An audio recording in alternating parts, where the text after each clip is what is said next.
I watched both the funeral, the family funeral, if you will, and then the military ceremony, and they kept saying he was a big guy, like tall and like how big is big?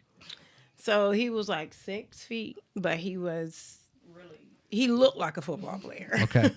But his voice was extremely loud. He had a voice that would scare you. When he spoke, people listened. So he when he walked in a room, it's like you knew he was there. Everybody listened. They stopped. They listened. Command the room. Yes. I used to tell people, I was like, I don't get it. How can God give so many talents to one person?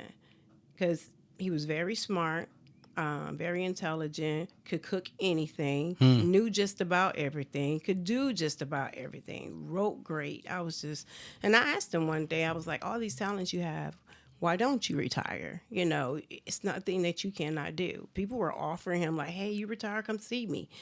But he loved the Army. So. Do you think that was just he had the time and attention as the only child?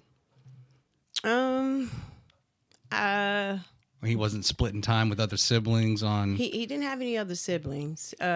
Julian's mother, to me, was the epitome of a mother because she not only taught him how to be a man, her and his father, but she also nurtured him. She showed him love.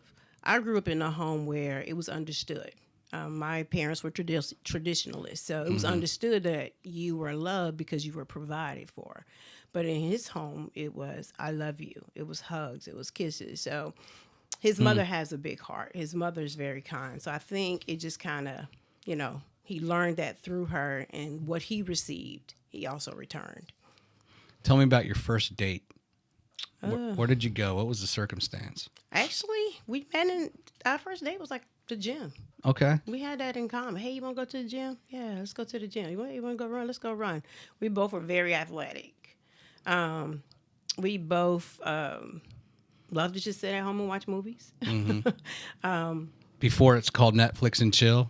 Right. Well, it's like a VHS tape or something and chill. VHS, Blockbuster and chill. CD. Yeah. You could go rent a movie from Blockbuster. That was even before Redbox, I think. Right. So, yeah. But Julian and I find enjoyment in athletical things. That's what we did a lot of. Now, in that gym, was he trying to bench a little extra? Was he trying to? Actually, we were more of the hit people. So we did a lot of high intensity training. Okay. Yeah. It was more of a competition, I believe. Julian was the type of person that never wanted me to outdo him. I would never forget when we were W4 at the same time. He was not having it. Oh, my God. He was like, oh, next year, my board. He did Oh, not. so you got promoted to a W4 and then he was still a 4? And he was still a 4. Okay. But he was, he became promotable shortly after. So, and when he pinned 5, that was it. People always ask us, how does 2 warrant officers stay in the same house? How y'all get along? Yeah. And I told him, I typically back off and agree to disagree and let it go. Gotcha.